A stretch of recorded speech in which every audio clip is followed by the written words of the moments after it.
Industry experts predict that affordable and regular commercial space travel will become a reality within the next 10 to 20 years. But have you ever wondered about how space affects our body? And is it that safe? Scientists have done many studies. Among them is NASA's Twin Study, which explored differences in aging markers between twin astronauts, one on Earth and one in space. Let's review some key findings. Muscle atrophy. Space's microgravity environment causes muscles to weaken and shrink as they aren't needed to support the body as they are on Earth. This effect mimics age-related muscle loss.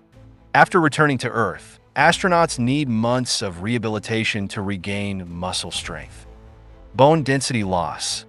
In space, the absence of gravity causes bones to lose minerals, leading to decreased bone density, an effect similar to osteoporosis. Osteoporosis is common in older people and typically begins after age 50. But much younger astronauts can lose up to 1 to 2% of bone mass per month in space, significantly accelerating what we experience with age on Earth. This bone loss can make them more vulnerable to fractures and long-term skeletal issues. Cardiovascular changes. Space can lead to changes in blood distribution and pressure. Due to zero gravity, blood and fluids shift to the upper part of the body, so astronauts experience increased pressure on the heart and blood vessels. Over time, these shifts could lead to heart muscle weakening and changes in the stiffness of arteries. Brain structure and cognitive effects. Studies indicate that long-term spaceflight can impact brain structure, causing shifts in brain fluid and affecting the vestibular system, which is responsible for balance. Astronauts have reported issues with memory, decision-making, and cognitive function. Sleep disruption and psychological stress. Hi, my name is Ricky Arnold on the International Space Station. We get asked a lot, how do we sleep in space? And it's a great question because we all know how important a good night's sleep is. If you're not getting a good night's sleep, you can count on reduced cognitive function, poorer reaction times, and maybe just being a little grumpy. And up here in space, just like on Earth, those are things we all want to avoid. So, we go around the Earth about every 90 minutes, which means we get 16 sunrises and sunsets a day. So how we sleep is a really good question. Combined with isolation and confinement, this can increase the levels of stress hormones like cortisol, which are linked to aging when chronically high.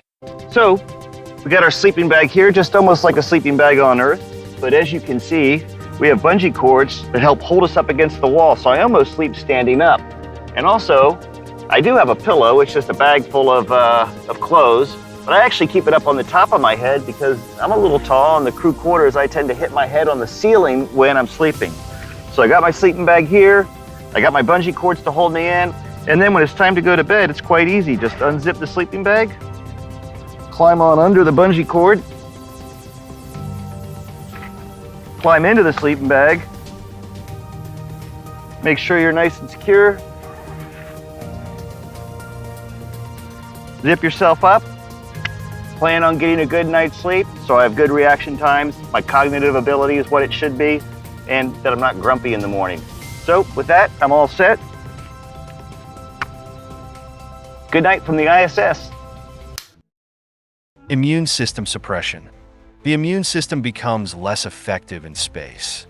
Studies have shown that function of their T cells, which are vital for immune defense, is reduced, and astronauts are more susceptible to infections.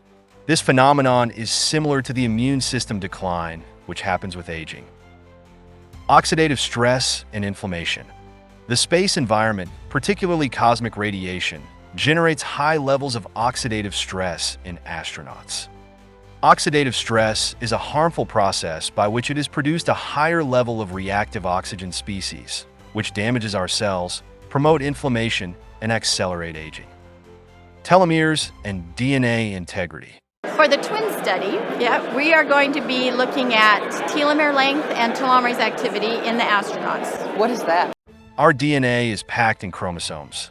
Telomeres work like protective caps on the ends of chromosomes, but they shorten with age.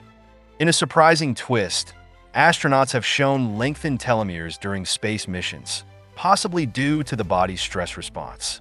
However, when they return to Earth, telomeres tend to shorten quickly, sometimes more than expected, which could signal accelerated aging after spaceflight.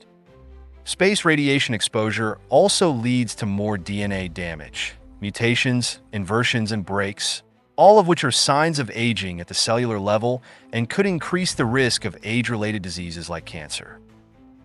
We have started preparing even more interesting topics for next videos about how to fight aging and many age-related diseases. So subscribe this channel and press the bell icon not to miss interesting updates. We are always ready to answer any questions you may have in the comments. Thank you for watching.